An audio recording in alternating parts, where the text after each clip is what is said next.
ये यूनिवर्स जैसे बना और जिन लॉज के ऊपर चल रहा है इनको हम समराइज करके एक कलेक्शन ऑफ नंबर्स में एक्सप्लेन कर सकते हैं। ये नंबर्स एग्जैक्टली कितने हैं बताना जरा मुश्किल है, मगर अंदाजन 19 से 30 के दरमियान इंडिविजुअल नंबर्स हैं जिनको हम फिजिकल कॉन्स्टेंट्स कहते हैं। ये कॉन्स्टेंट्स हमारे यूनिवर्स की फंडामेंटल प्रॉपर्टीज को डिस्क्राइब करते हैं। ये कॉन्स्टेंट्स इतने प्रिसाइज हैं कि इनमें एक अनइमेजिनेबली स्मॉल चेंज भी यूनिवर्स को इस तरीके से चेंज कर सकता है कि यूनिवर्स में लाइफ पॉसिबल नहीं रहेगी। You will never see an imperfection in the creation of the most compassionate। अब इन नंबर्स को यूज करके रिलीजियस लोग गॉड की एग्जिस्टेंस का एक आर्गुमेंट पेश करते हैं। उस आर्गुमेंट को कहते हैं फाइन ट्यूनिंग आर्गुमेंट। आर्गुमेंट कहता यह है कि यूनिवर्स में लाइफ इन नंबर्स के परफेक्ट होने की वजह से एग्जिस्ट कर रही है। इन नंबर्स का परफेक्ट होना एक इंटेलिजेंट डिजाइन शो कर रहा है, which in turn points to a designer and अल मुसव्विर। इसका जवाब एथिस्ट इस तरह से देते हैं कि ये यूनिवर्स हमारे लिए नहीं बना, हम इस यूनिवर्स के लिए बने हैं। अगर ये नंबर्स चेंज होते तो यूनिवर्स में इंसान या जानवर एग्जिस्ट ना करते, कोई और मखलूक एग्जिस्ट करती जिसके लिए ये नंबर्स परफेक्ट होते। ये बात ठीक लगती है, मगर मसला ये आता है कि नंबर्स के चेंज होने से सिर्फ अर्थ पे लाइफ इम्पॉसिबल नहीं हो जाती, बल्कि सारा यूनिवर्स इस तरीके से चेंज हो जाता है कि यूनिवर्स में कहीं भी लाइफ पॉसिबल नहीं रहती। मैं एक एग्जाम्पल से समझाता हूँ। एक फिजिकल कॉन्स्टेंट है कॉस्मोलॉजिकल कॉन्स्टेंट।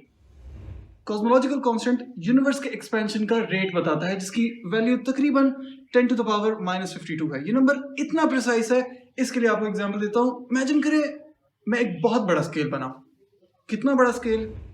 1 लाइट ईयर वो डिस्टेंस है जिसको लाइट 1 साल में ट्रेवल करती है। हमारा सारा यूनिवर्स इतने लाइट ईयर्स लंबा है, मतलब यूनिवर्स के एक कॉर्नर से दूसरे कॉर्नर तक जाने में लाइट को 93 बिलियन साल लग जाते हैं। हमारा स्केल इतने लाइट ईयर्स लंबा होगा। अब इतने बड़े स्केल में अगर हम इंसान के बाल की विड्थ जितना भी चेंज करें, इतना इनसिग्निफिकेंट सा चेंज कॉस्मोलॉजिकल कांस्टेंट को इतना ज्यादा चेंज कर देगा कि बिग बैंग के वक्त 2 एटम्स के बीच में कई लाइट ईयर्स का डिस्टेंस होगा। तो प्लैनेट्स और स्टार्स तो क्या बेसिक एलिमेंट्स भी फॉर्म नहीं हो सकेंगे उस यूनिवर्स में। ओके, कोई और लाइफ वाला पॉइंट तो डिस्प्रूव हो गया। हो सकता है आपको एथियस्ट कहे कि हो सकता है ये सब कुछ चांस से इस तरीके का हो गया हो, ये किसी अल खालिक का काम ना हो, बल्कि मेरे कोइंसिडेंस हो के सारे नंबर इस नैरो रेंज के अंदर आ गए हैं। वेल, इन सारे नंबर्स का इस एग्जैक्ट रेंज के अंदर आने के चांसेस हैं 1 in 10 to the power 10 to the power 128। ये नंबर इतना बड़ा है कि इसके हमारे पास कोई नाम नहीं है। एग्जाम्पल के लिए समझाता हूँ। हमारी अर्थ में नहीं, हमारे सारे यूनिवर्स के अंदर नंबर ऑफ एटम्स हैं 10 to the power 82, जो कि इस नंबर के मुकाबले इनसिग्निफिकेंट है। ये नंबर इतना बड़ा है कि अगर आप चैट जीपीटी से कहो कि इसमें कितने जीरोस हैं तो वो मना कर देता है, इसमें इतने ज्यादा जीरोस हैं। इतने कम चांसेस हैं इन सारे नंबर्स के इस नैरो रेंज में होने के। 10 to the power 10 to the power 128।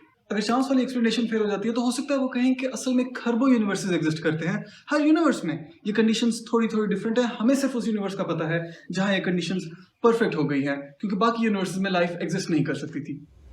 ठीक है, आप अपनी मल्टीवर्स वाली थ्योरी पे बिलीव करो, जिसका ना आपके पास प्रूफ है ना आप प्रूफ ले सकते हो, क्योंकि आप भी इस यूनिवर्स से बाहर निकल के दूसरे यूनिवर्सेस ऑब्जर्व नहीं कर सकते। मैं एक अलबारी पे बिलीव करता हूं, जिसका ऑल्दो मेरे पास प्रूफ नहीं मौजूद, एटलीस्ट साइंस मौजूद है।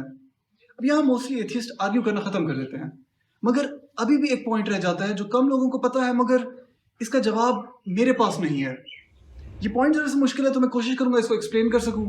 आपकी अटेंशन की जरूरत है। इन फिजिकल कांस्टेंट्स की वैल्यू चेंज क्यों नहीं हो जाती, इनकी वैल्यू इतनी प्रिसाइज क्यों है, ये सवाल ही हम सिर्फ इसलिए पूछ सकते हैं क्योंकि इनकी ये एग्जैक्ट वैल्यू की वजह हमें नहीं पता। हम इन्हें सिर्फ as a fact of nature समझ के याद कर लेते हैं। इनको हमने किसी फिजिकल कॉज से लिंक नहीं किया। जिस दिन हमने इनको किसी फिजिकल कॉज से लिंक कर दिया, उस दिन इनकी वैल्यू चेंज क्यों नहीं हो जाती, ये सवाल हम पूछ ही नहीं सकेंगे। अब ये कोई मैं बहुत इमेजिनरी बात नहीं कर रहा कि इन फिजिकल कांस्टेंट्स का कोई फिजिकल कॉज भी होगा, क्योंकि एक कांस्टेंट ऐसा है जिसका फिजिकल कॉज हमें मिल गया है। 17th सेंचुरी में जब सर आइजैक न्यूटन ने ग्रेविटी डिस्कवर की, तो उन्होंने ग्रेविटी को as a concept of universe बताया, जिसकी किसी फिजिकल चीज के साथ कोरिलेशन नहीं थी, क्योंकि न्यूटन के टाइम पे ये कॉन्सेप्ट था कि यूनिवर्स एक एम्प्टी वॉइड है, प्लैनेट्स और स्टार्स के बीच में कुछ भी नहीं है। मगर 2 सेंचुरीज के बाद जब आइंस्टाइन ने ग्रेविटी को डिस्क्राइब किया, तो ग्रेविटी को as a physical property of universe बताया। स्पेस इटसेल्फ एक फिजिकल चीज है जो कि बेंड हो सकती है, जो कि मुड़ सकती है, और स्पेस में जो ऑब्जेक्ट्स हैं वो अपने आसपास वाली स्पेस को अपने पास अट्रैक्ट करके अपने पास बेंड करके एक होल बनाते हैं। उस होल के डायमीटर में जो भी ऑब्जेक्ट आता है वो उस होल के सेंटर की तरफ गिर जाता है। अचानक से एक mathematically perfect mysterious force of nature इतनी मिस्टीरियस नहीं रही, काफी ऑब्वियस हो गई। ये ऐसी फोर्स नहीं थी जिसकी कोई भी वैल्यू हो सकती थी। इसने इनवर्स स्क्वायर लॉ ही फॉलो करना था, क्योंकि ये स्पेस इटसेल्फ का एक एट्रीब्यूट है। अब हो सकता है कि इस एक की तरह बाकी फिजिकल कांस्टेंट्स का भी कोई फिजिकल कोरिलेशन हमें मिल जाए। इस बात का प्रूफ हासिल करने के लिए हमें अगले आइंस्टाइन का वेट करना पड़ेगा। मतलब I guess will never know. That is it from me for now, until next time.